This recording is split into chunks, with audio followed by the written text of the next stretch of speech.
Assalamualaikum and thanks for joining me this Friday on 7Edition. I'm Ras Adibaratzi and these are tonight's top stories. Government says it will not tolerate interference in the administration of justice.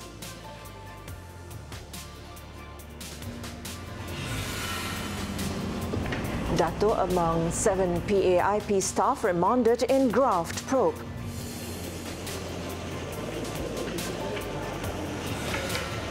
And Semenyih State Assemblyman passes away from heart attack.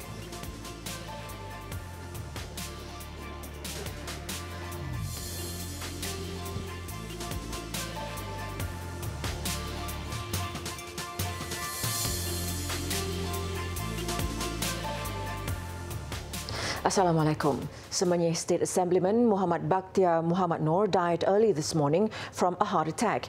His remains were buried at the Kampung Pasir Muslim Cemetery in Semenyih, Selangor, after Friday prayers today. The Prime Minister on Twitter expressed his condolences to Muhammad Bakhtiar's family, saying he prayed for the repose of Muhammad Bakhtiar's soul. Dr. Mahathir Mohamad also hopes that his family would be strong in their moment of grief. Muhammad Bakhtiar's wife, Basira Sardik Muhammad, said her husband woke up from sleep at about 3 a.m., 1 hour after he returned from the neighborhood Surau and complained of breathing difficulties.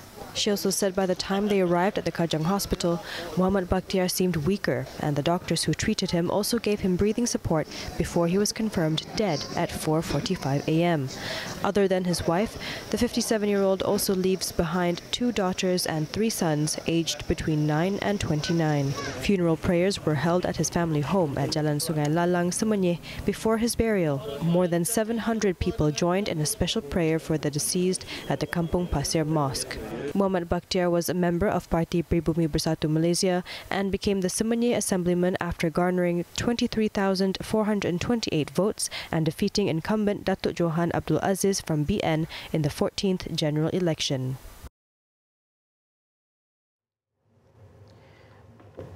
The Prime Minister has pledged that the government will be sensitive towards all religions in the country. Tun Dr. Mahathir said this after he received a visit from the Malaysian Consultative Council of Buddhism, Christianity, Hinduism, Sikhism and Taoism today. On his Facebook posting, he said the Premier said the meeting took place at the Prime Minister's office in Kuala Lumpur. He also posted 4 pictures of the meeting together with the Council's respective religious leaders. Tun Dr. Mahathir added, despite the differences, the country has been more peaceful than other countries in terms of racial harmony and religious tolerance. He also stressed that the government will be very sensitive towards all religions and at the same time ensure that the rule of law is followed.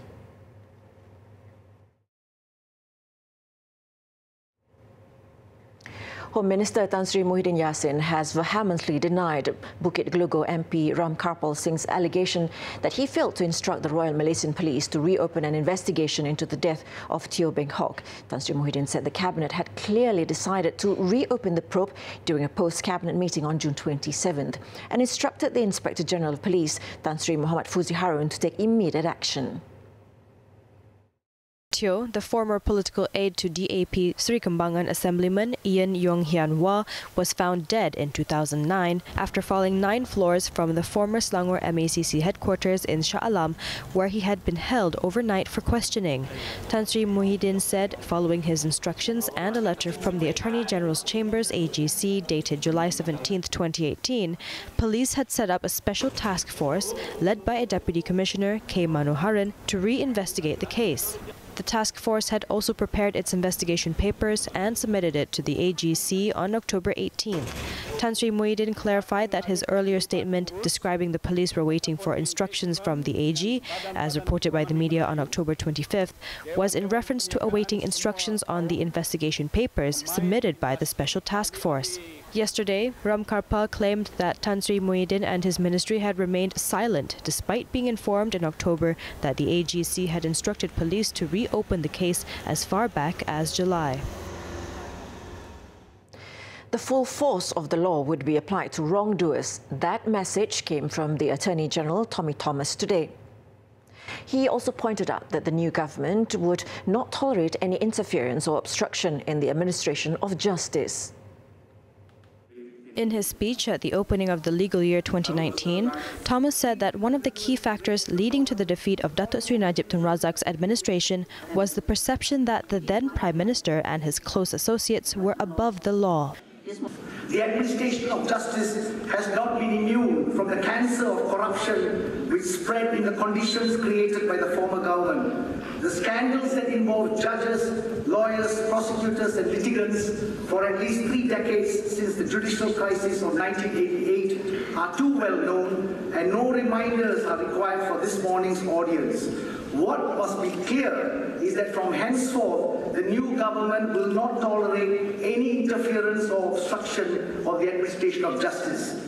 The full force of the law will be applied against wrongdoers.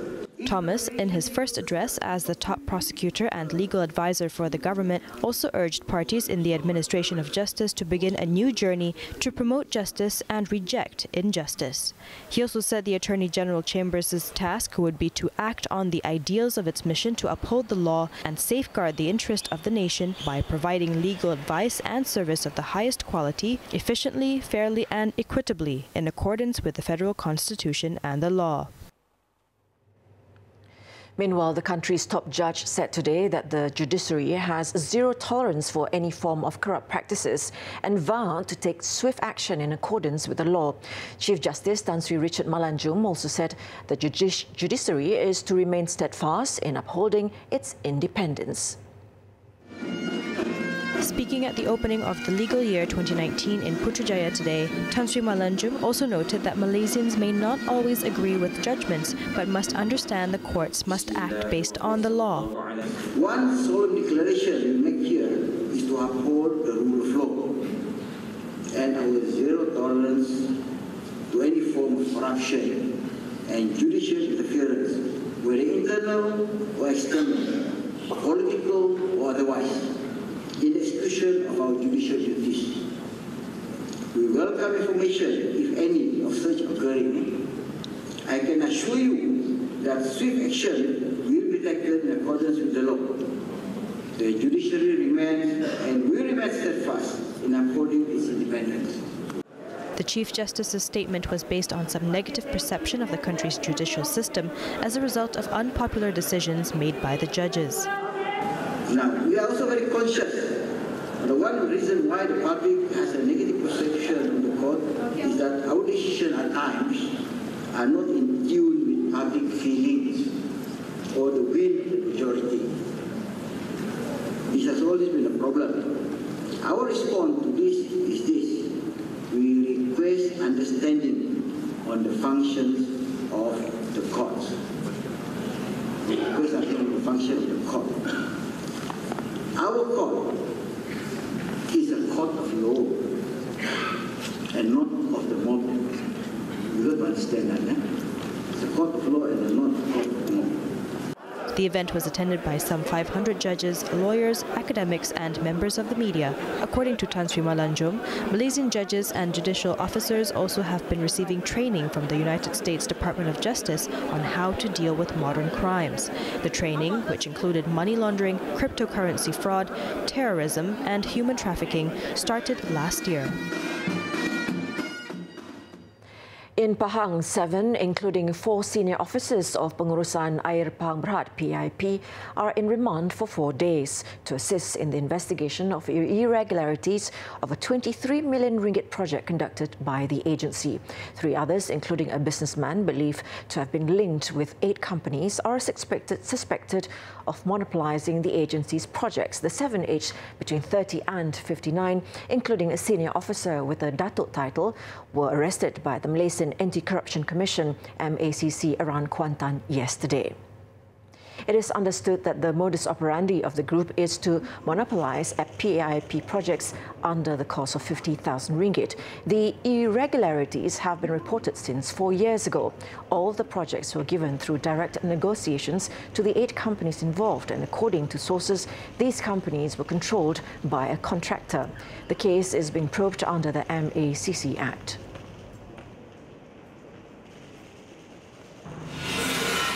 In Malacca, a former administrative assistant of a state government agency was remanded until Monday by the MACC to assist in investigations into irregularities in scholarship funds amounting to about 2.5 million ringgit.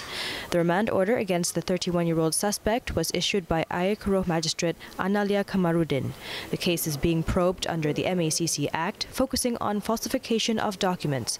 It was learnt recently the man had allegedly deposited scholarship money amounting to about 35,400 ringgit into his personal account. He was picked up at Felda Menggong Alor Gajah at 7:15 p.m. yesterday. In Perak, a 38-year-old odd job worker pleaded not guilty at the Ipoh Sessions Court today to a charge of sexually assaulting his 14-year-old daughter last year. The accused made his plea after the charge was read out by a court interpreter in the presence of Judge Norashima Khalid. The man was charged with fondling the victim and performing oral sex on her at Jalan Malim Nawar near Kampar in July last year. At the time, the victim was 13 years and 4 months old. He was charged under the Sexual Offences Against Children Act. Upon conviction, the defendant faces a prison sentence of up to 20 years and caning and could be placed under police supervision for a period of up to 3 years.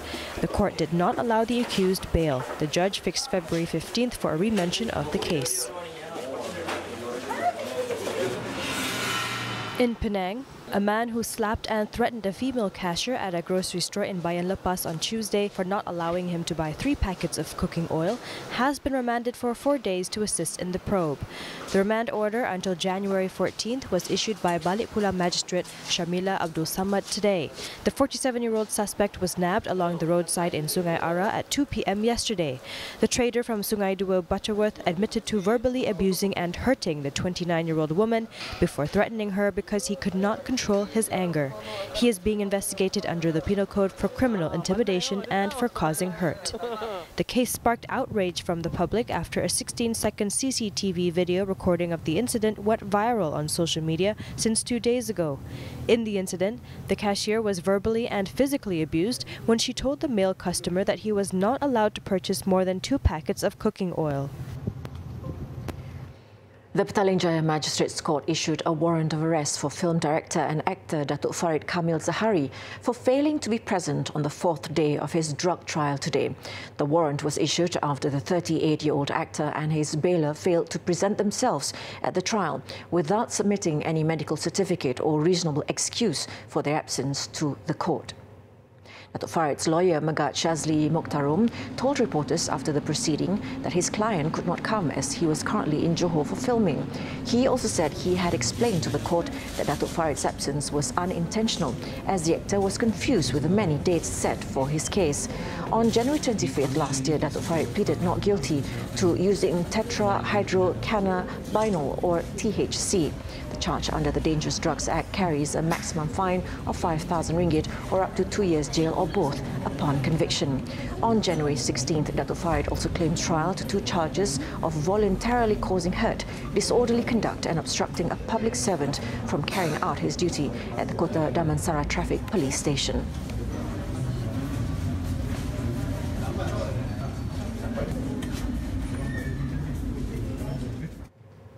Elsewhere in Selangor, 2 foreign workers may face a maximum fine of up to 200,000 ringgit or 6 months imprisonment for possessing illicit cigarettes worth some 235 ringgit. 20-year-old Indonesian Riza Rifari and 26-year-old Muhammad Azruddin Karike Bashir, an Indian national, claimed trial before Magistrate Muhammad Isa Muhammad Noor at the Banting Magistrates Court today. The duo, who worked at 2 separate grocery shops in Banting, Selangor, were accused of possessing a total of 140 packets of contraband cigarettes at the premises on January 2nd and 3rd, respectively. They were charged under the Customs Act for importing without following the legal procedure. Both the accused submitted their passports to the court before they were released on a 10,000 ringgit bail each with 2 sureties. February 20th has been set for case remention.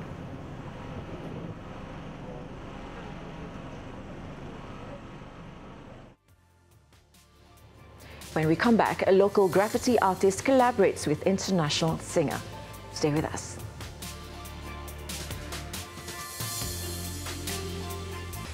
Welcome back. Let's hop on to our daily segment Clickbait, where we take a look at what's trending and making rounds in the cyber world today.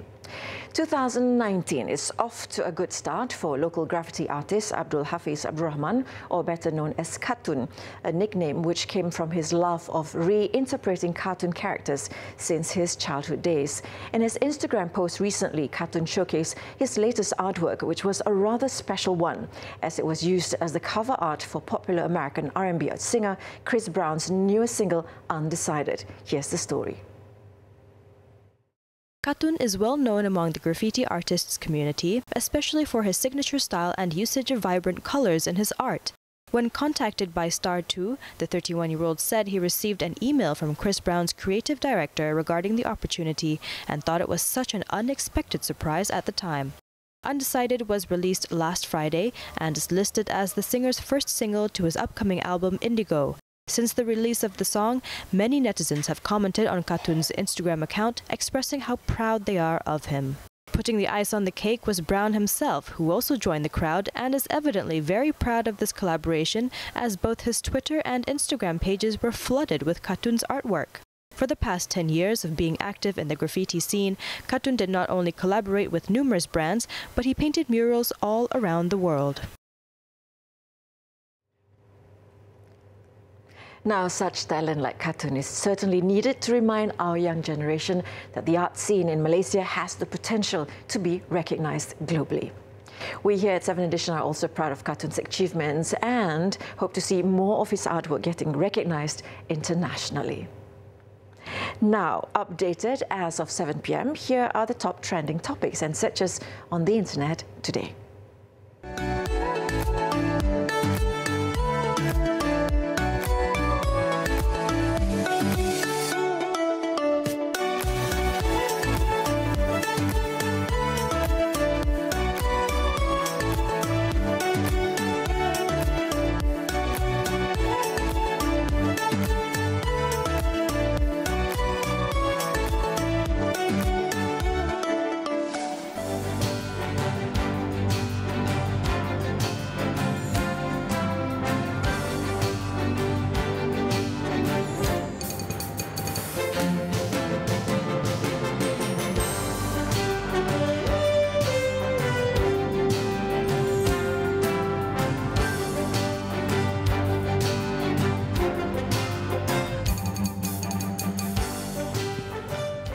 Now on to more local news. Defence Minister Muhammad Sabu said he is ready to reveal findings by the Special Investigation Committee on Governance, Procurement and Finance on the Ministry's dubious asset procurement in the Dewan Rakyat in March.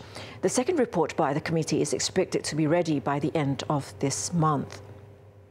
Bulan pertama telah dilaporkan dan tunggu 3 bulan kedua bulan Januari ini akan disiapkan dan Tan Sri Amrin Buang dan komiti akan memberi laporan itu kepada kementerian, pada saya dan kementerian dalam masa bulan Januari ini, sebelum akhir Januari. Sebelum akhir Januari. Ya, InsyaAllah. Kalau dia orang siap dah lah, kalau tidak dia akan pergi lajak pun tidak jauh. He was speaking to the media after witnessing a signing ceremony between UiTM and the Armed Forces Fund Foundation, LTAT, in Shah Alam earlier today. On May 22nd, Muhammad Sabu promised to investigate allegations of dubious dealings by the Defence Ministry involving the procurement of 2 units of the Scorpion submarine, as well as other scandals. The Special Investigation Committee is chaired by former Auditor General Tan Sri Amrin Buang.